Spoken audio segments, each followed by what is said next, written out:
কবরস্থান এমন একটা জায়গা যেখানে গেলে আপনার দুনিয়াদারি কিচ্ছু ভাল লাগবে না।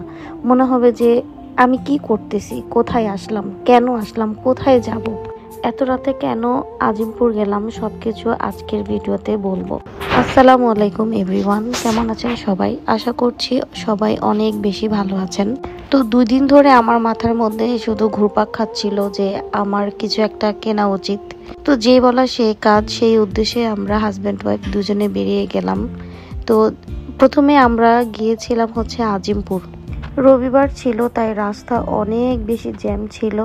তো তারপরও কি আর করার, অনেক রাস্তা ঘুরে আমরা রিক্সায় চড়ে, যেহেতু আজকে আমরা একটা জিনিস কিনে আনবো, তো বাইকে করে তো আনা যাবে না, ভ্যানে করে আনতে হবে। তো আজকে আমরা বাইক নিয়ে যাইনি, আমরা রিক্সাতে করে গিয়েছিলাম। তো যাওয়ার পথে এই ফার্নিচারের দোকানগুলো ভিডিও করেছি, কারণ ফার্নিচারের দোকান আর ফুলের দোকান দেখলে আমার ভিডিও করতেই হয়, আমার এত পছন্দ। তারপরে পলাল মার্কেটের সামনে গেলাম, এত আলোকসজ্জা ছিল, তাই ভাবলাম যে একটু ভিডিও করি। আর এই মসজিদের মিনারগুলো দেখতে এত সুন্দর লাগে, দূর থেকে দেখলে মনে হয় কি শূন্যের উপরে ভাসতেছে। তো এইটারও একটা ভিডিও করলাম। এই যে বললাম না, ফুল দেখলে যে আমার ভিডিও করতেই হবে। এটা হচ্ছে হাইকোর্ট মাজারের অপোজিটে, মানে কার্জন হলের এইখানে। তো এই ভিডিওটা করলাম। আমরা সন্ধ্যার পরপরই গিয়েছিলাম, কিন্তু তারপরে দেখি যে সব দোকানপাট অলমোস্ট বন্ধ করে দিচ্ছে। এইদিকে রাস্তাটা একটু ফাঁকাই ছিল। অনেক দিন পর রিক্সায় চড়ে ভালোই লাগতেছিল, খুব একটা রিক্সায় চড়া হয় না। আর এটা হচ্ছে শিশু একাডেমির সামনে। শিশু একাডেমির এই জায়গাটায় আমার অনেক স্মৃতি জড়ানো। আমার প্রায় শৈশবটা এখানেই কাটছে। এক সময় আমি শিশু একাডেমির স্টুডেন্ট ছিলাম। তো এখানে আমার বৃহস্পতি শুক্রবার আসতে হইতো, ক্লাস করতে হইতো। মানে অনেক অনেক অনেক স্মৃতি আছে। মানে এই বারান্দায় খেলাধুলা করেই আমার ছোট থেকে বড় হওয়া আর কি। তো তারপরে যাচ্ছিলাম দোয়েল চত্বরে। এখানে এসে দেখলাম অনেকগুলো দোকান, এগুলো আগে থেকে অনেক আপডেট করা হয়েছে। তারপরে আমরা ক্রস করলাম হচ্ছে শহীদ মিনার। শহীদ মিনারে এখানে এত বেশি ভিড় ছিল না, বললামই তো রবিবার দিকে এত ভিড় ছিল না, মানুষজন একটু কম ছিল। তারপরে আমরা আসছি আজিমপুর কবরস্থানে।